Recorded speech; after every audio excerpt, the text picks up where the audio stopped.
Hey, what's going on, everybody? Steve here with Rake and Profit. Welcome to another video. And in today's video, I actually want to share with you a behind the scenes video that I sent to my team, to my two virtual assistants who do all the sourcing for me within my eBay to Amazon business. So if you're new to the channel, my name is Steve. I've been earning a full-time income the last 6 years, buying products on eBay and flipping them on Amazon. I also do a little bit of sourcing at thrift stores, garage sales, so on and so forth. But I've sold over 35,000 products and almost $4 million in sales with my eBay to Amazon method. So in my business, I have 6 people on my team who help with everything from sourcing to listing and shipping to repricing, stranded inventory, all parts of the business, bookkeeping. And in today's video, I want to share with you a 7-minute clip of a video that I sent over to my sourcing team. And I think this clip is going to be very valuable for anybody who is doing any form of online arbitrage. That could be Amazon to Amazon flips,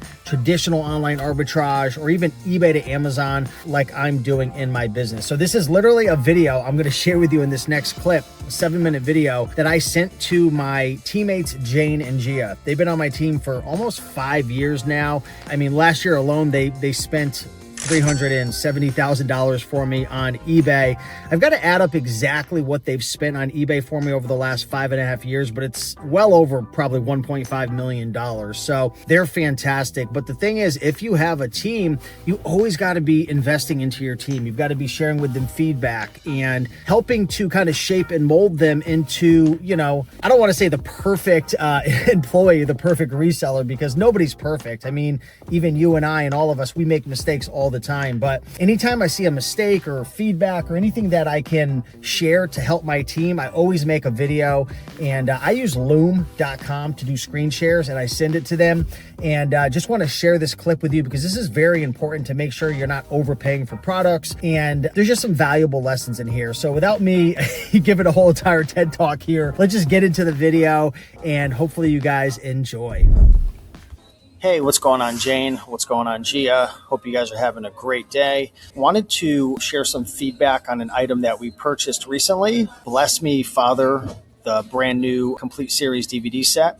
Looks like we paid $29.96 and we're going to list it for $79.50. And we have a min at $78.99 and a max at $88.99. I want to share some feedback here. So one of the things that we always want to make sure that we're doing is taking a look first and foremost at the Keepa chart. Since we're selling new, we're looking at this pink line and we're looking to see in the past what this item is sold for. So if we take everything else off of here,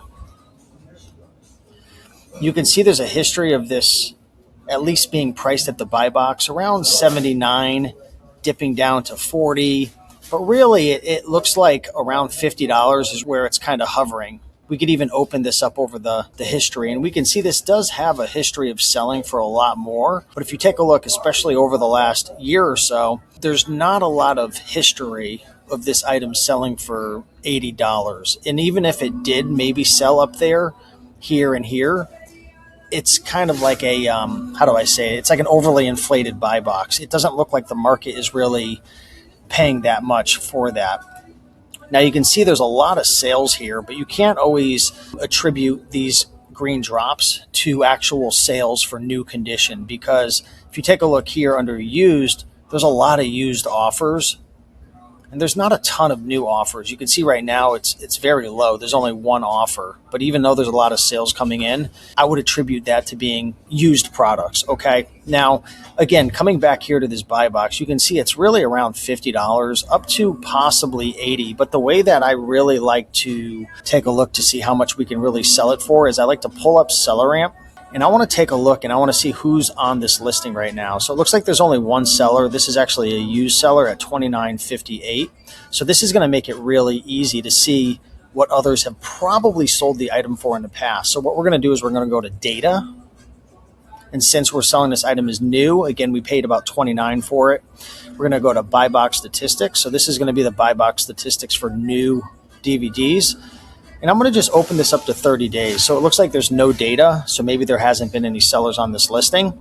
Let's open it up to 90 days. So everybody with a check mark is going to be an FBA seller. And you can see their Amazon store ID, their name, their review count, but you could also see what percentage they're winning the buy box and what they won the buy box at. So this kind of will give us an indicator of what has the buy box been winning at in the past and what has the market been willing to pay. So you can see these two sellers aren't on the listing anymore. We looked on Seller Amp to look at the offers and they're gone. So I'm going to just say, hey, there's a good chance this seller probably sold it for $49.12. And this seller, Ars Commerce, probably sold it for $66.49. So $66.49 isn't far off from $79, but it's a pretty big difference, and that's going to impact our ROI and margin. Now, if we open this up over 180 days, we can see there are other sellers as well. Apparel West for $49.12, NAF Store for $53, another one for $53, $54, $51. And then $39. Anybody without a check mark, that's a merchant seller. We could even open this up over a year. Looks like one seller, NC Flippers, came in at 73, but that was over 6 months ago. Yeah, there was another person at 75. But when we're pricing this item right now at $79.50, it doesn't mean we can't sell it for that because there are no FBA sellers on the listing. So we really do kind of control the market. But what I always like to teach you guys, and even people in the masterclass and whatnot, is we want to buy items with the mindset that we're going to sell it at a realistic price. We don't want to think, we're going to sell it for top dollar. We're going to get the most that it's ever gotten before. Not to say we can't, but when we buy items thinking we're going to sell it for a lot of money, a lot of times what we're doing is we're overpaying. So if we take a look right here and we actually open up Seller Amp, we're going to pay about $30. And realistically, based on what the market's been willing to pay, I would say this is an item that I would probably list for like $54.99. In that case, with our $7 overhead and everything, we're only making $2 profit. Now, maybe we do get $64.99. We go a little bit crazy, but still, it's risky because it's a low ROI at only 36% and a $10 profit. Yes, selling it for this makes it a good deal. Almost 80% profit with our $7 overhead and $23 $23 profit, 80% margin approximately. But again, we're overpaying for this item. For an item like this, I would really want to pay more like $19.99 and maybe sell it for, let's see, $54.99. Let's see what that would come in at. Yeah, 60% ROI, $12. Hey, if there's nothing wrong with listing an item at $79.99, and if it doesn't sell within a couple of weeks, we lower it down to $69.99, right? There's nothing wrong with shooting for the stars or landing on the moon, but this is just something I really want you guys to pay close attention to. Looking at the Keepa chart, looking at the buy box statistics, especially on an item that we've never sold before, an item that we're considering a lead, because we don't know how that buy box is going to really rotate. We don't really know, it's not a replay. We haven't sold it before. We don't have that confidence. So just want to share this video with you guys, and hopefully this helps us to not overpay for items and to set expectations more realistic. Okay, so let's make sure always to kind of go through these steps. And overall, you guys are doing a fantastic job.